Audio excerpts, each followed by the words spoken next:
Hi guys, welcome to my channel. Before starting, subscribe and like the videos, it really helps. The content from this video are taken from the web novel and manga series of Mushoku Tensei Jobless Reincarnation. Now please enjoy the video. Part 5, the sixth day. The rock ledge was a griffin's nest. We were attacked by them on a regular basis. At seemingly regular intervals. Griffins are B-class monsters. They do not use any sort of magic. However, they have high physical abilities, and also the ability to fly. Being able to maneuver in 3 dimensions, it is quite a formidable enemy. While they're normally seen alone, when they make babies, they make 2 to 5 at a time. They possess high intelligence, and together in a flock they can hunt with advanced coordination. Thus, when they gather together, it's said they're equal to a rank.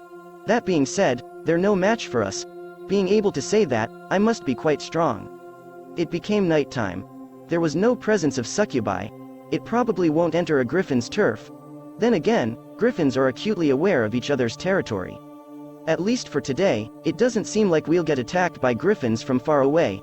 In other words, we're safe here. For the first time in a while, we used an open fire and barbecued griffin meat. The last griffins we defeated were carrying their young, so we ate those.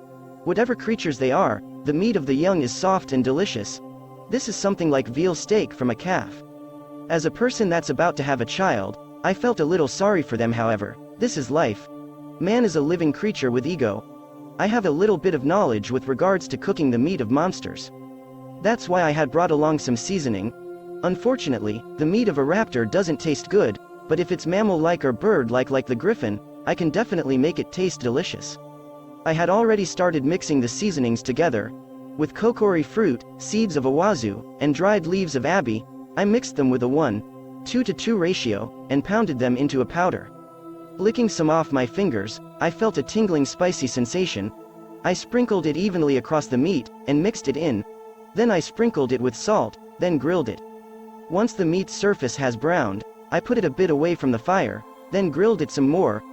When the surface was sizzling with drops of fat dripping down, it's done. Being careful not to burn myself, I bite into it. The meat of a young griffin was soft and juicy.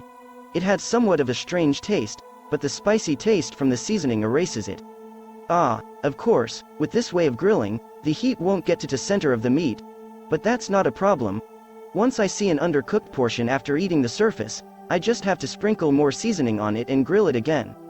This is quite nostalgic. Gisu always hid this kind of seasoning. It seems people in the thief class carry things like this. It's been a few years since Eris broke up with me.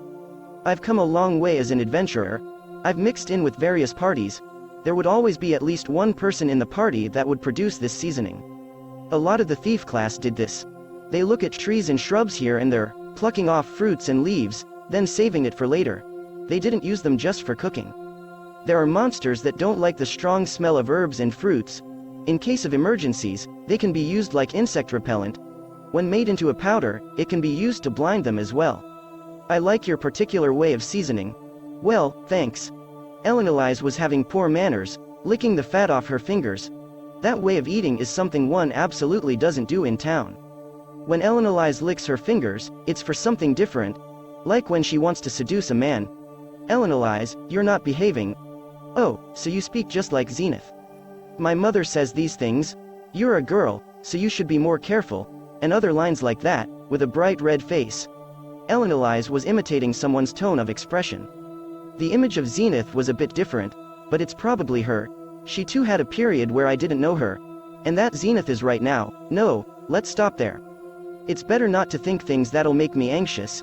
Even if I become anxious along the way, nothing happy will be gained from it. So, Elinalise was quite a B*TCH at that time after all? B*TCH, well, that's not entirely wrong. Although, in those days, everybody was naked or in their underwear, you know.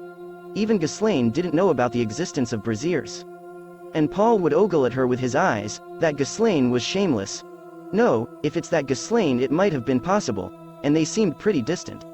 And damn that Paul, well, it's not like I don't understand. Everybody from the beast race had ripe big melons.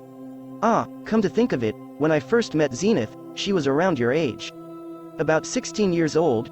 Yeah, a little girl that didn't know her right from left. Paul picked her up and took her away. Elinalise narrowed her eyes filled with nostalgia. Come to think of it, Gisu and Ghislaine occasionally had those same eyes when talking about a person. They must be remembering back in their days. It felt like father wanted to apologize to you. May I ask what happened? It's better if you don't ask. Elinalise frowned. It seemed she doesn't want to say. I am sure you don't want to hear the love entanglements your father got into, yes? Yeah, I don't want to hear about it. Actually, I wanted to hear. But, if she doesn't want to talk about it, it's better not to ask. That's what reading the situation is about. But still, it seems like it's love entanglements after all. It seems he had sexual relationships with Ghislaine, so perhaps he also had a sexual relationship with Elinalise as well? Then, the party got dissolved with Zenith's pregnancy. I can imagine what kind of love-hate drama took place. When we reach Lapon, he'll definitely prostrate himself. I won't forgive him no matter what he says. Elinalise was frowning. Maybe a lot of things had happened. Paul. That guy is a good-for-nothing. Because he's a good-for-nothing, I have to rescue him. As a good-for-nothing comrade, I have to go rescue him. If push comes to shove, I will also bow my head towards Elinalise for her to forgive him. Part 6 7th Day. We continued to fight against griffins while moving north. The rock ledge was wide. Though I described it as a ledge, it's more like a mountain. Although the ledge was flat, visibility was poor. That's because huge rocks were scattered about. When walking in such a place, we sometimes see an open area. Usually, griffins attack us there. We repel them, then continue onward. Oh, and, at some point the ledge stopped. Seems we're finally here. Below the cliff. It wasn't a desert. There were even some trees growing, there was some grass spread out like a savanna. Just a bit further away, I could see something vague. It's a large lake. And surrounding it, white-clothed roofs, it's the bazaar. That's it guys, thank you for watching, subscribe if you want more and don't forget to like the videos.